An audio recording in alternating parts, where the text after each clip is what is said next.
What does one say to an ancient Nephilim ghost? I suppose you start with... Dylan!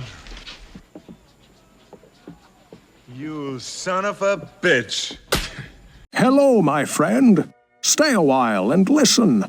What's going on YouTube? It's Filthy and we're back with another Diablo 3 video. Season 33 starts on the 25th of October, 5 PM, PDT, CET, KST, all the usual stuff. Season 32 ends on the 20th of October.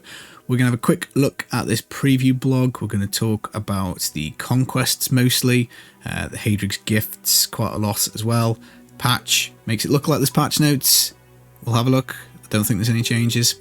I'm going to talk about how this kind of like fits in with Diablo 4.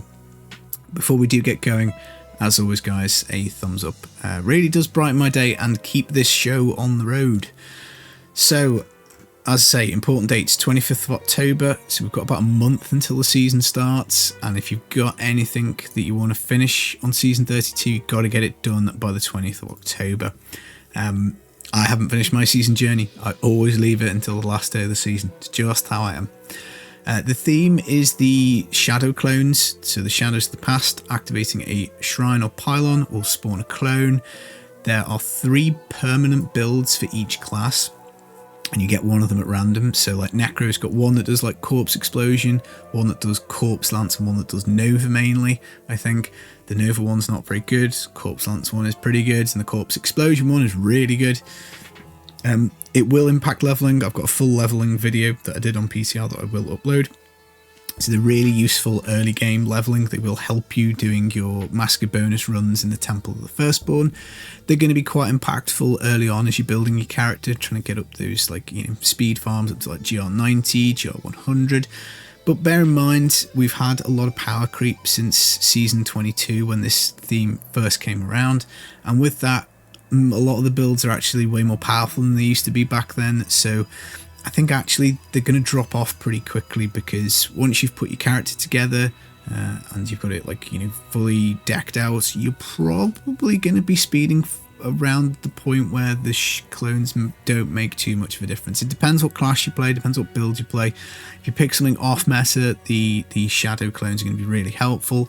If, let's say, you make yourself a Nova Necro and you're trying to do maybe like 115, 120 speeds, you're probably not going to feel much benefit. But very early on in the game, it's going to be useful and it's going to be fun for leveling. Makes leveling a little bit different, a bit more exciting.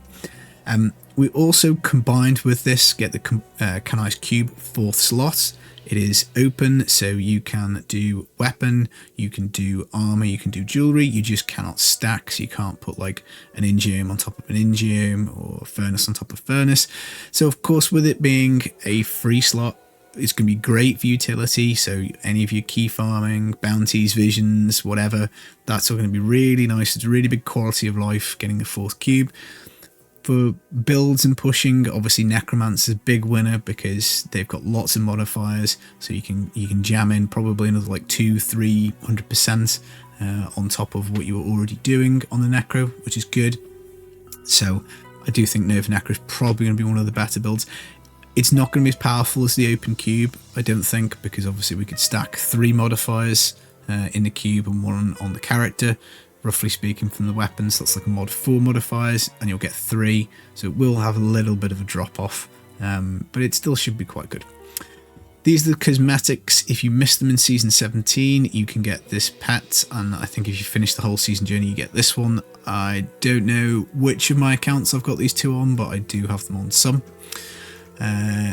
This is just the journey requirements. We don't really care. Conquests, Curses is a nice one, a bit fiddly to get. You have to defeat 350 monsters and torment 10. Not very difficult, you just need to get it to spawn. Really big AoE build, and you should be able to get that done. It comes up in public groups quite a lot, so look out for it and jump on if anyone finds it. Sprinter and Speed Racer are annoying. Doing the whole campaign in like an hour is fiddly and difficult, so I don't think I've ever actually bothered sitting down to do this one, because it just, like, I just know what I'm like. I'd do it in like an hour and 5 minutes and be really frustrated. Avarice, where is the gold? 50 million gold streak, that's like a free one, so that's easy. Curses, easy, that's good. Thrill Superhuman, GR45 with no set items, that's super easy as well. And then Demon, Need for Speed, super easy. So you don't even need to do curses. You can just bin this one off, and you can bin off Speed Racer, and those other 3 will get you everything you need for your season journey. In terms of the Haedrigs, obviously we had a little bit of a debate as to what it was going to be.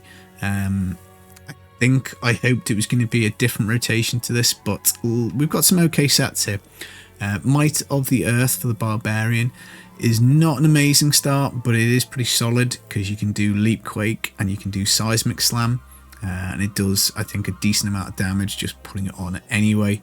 You know, like there are of course modifiers for both those builds that are very helpful, but you can just stick the 6-piece on, you start doing damage. Thorns I don't like as a start because there's no AoE with it. It's, you know, used to be a pushing build really, that was its main thing. It's like crap for speed farming. I don't know if you can do Thorns Bombardment with it. I haven't played an Invoker in so long, and I doubt I will start Crusader because there are way better sets on offer. Speaking of which, it just always seems to be the case that Demon Hunter just gets a really quick start. Shadow is amazing. Even just with the 2-piece, you can really crush stuff. And then the 6-piece bonus is absolutely redonkulous. So fastest way into Torment 16 is definitely Demon Hunter. I will be grouping with a couple of people, hopefully. One of us will probably make a Demon Hunter just on the basis that it is so easy to get this going, and then you can hard carry the rest. The Monk has got the Monkey King's Garb, so this is the Samwuku set.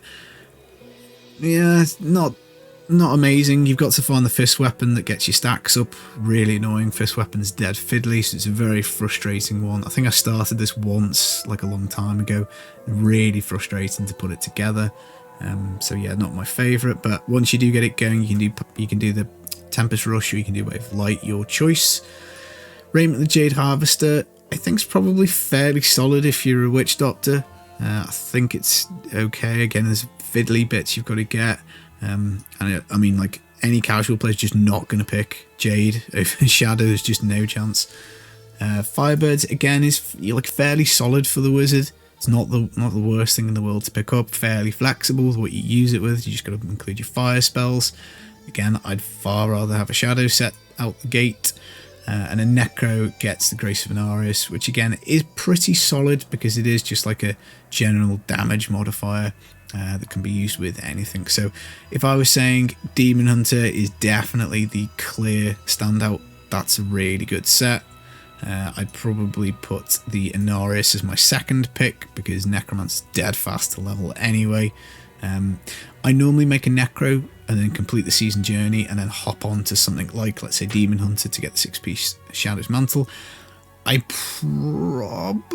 probably will still do that, but it's very debatable because as soon as you get 2 pieces of Shadow, you could bin off the rest of the journey if you wanted and just start farming with that. You do so much damage with the 2-piece.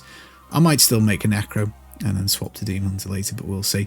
The rest of them, I think, are all a little bit of a muchness, and I'd say the Thorns Invoker is my least favourite, but like, let's be real, nobody really plays Witch Doctor too much. In terms of the patch notes, whoa, look at this. This is fantastic. I mean, obviously, guys, the game is in maintenance mode. We're not going to get anything at all, so it's just a bunch of stuff. But if you're wanting to play the new Mac, Silicon, Intel, whatever they've got, the game will work a little better for you, which I guess is nice. So I think the only other point really about this is that it's kind of nice because I was a little worried we were basically going to get told the season started like next week and that we would have like 3 days to play it before the D4 expansion comes on the 8th of October. This way, I think really how many people come back for season 33 of Diablo 3 will totally depend on how well received the Diablo 4 expansion is. If the expansion is good, if people like it, if there's plenty to do, if the season is good, people might still come play the season. They probably won't bother for the launch. They'll probably still play D4, I think, but people will dip in and out because this season's probably going to run, I guess, until maybe like the end of January, maybe into February. So you've got plenty of time if you fancy coming and just doing a couple of weekends of casual Diablo 3 blasting. I will probably I might try the D4 expansion. I don't know. It's difficult. I might just try and make some starter guides and stuff. I'm going to try and cover, I guess, a starter guide for some of the more popular sets. I might leave the Crusader. I might leave the Witch Doctor. I don't know. I might leave Monk as well because they're all a bit kind of pants. We'll see. I will do my best with some pre-season content for you. As I say, I've got the leveling video coming. Yeah, I'll do what I can before the season starts. But yeah, it depends. Maybe D4 comes out. Maybe the expansion's absolutely brilliant, and it just takes all my attention, and I just go and play that. But I will play the season launch, whatever. Even if D4 is amazing and I fall back in love with that game, I will come back and I will certainly play the season launch and do some pre-season content because I still find this game an awful lot of fun. Right, I've been the Filthy Casual. I hope that's been useful. Take it easy, guys. Peace.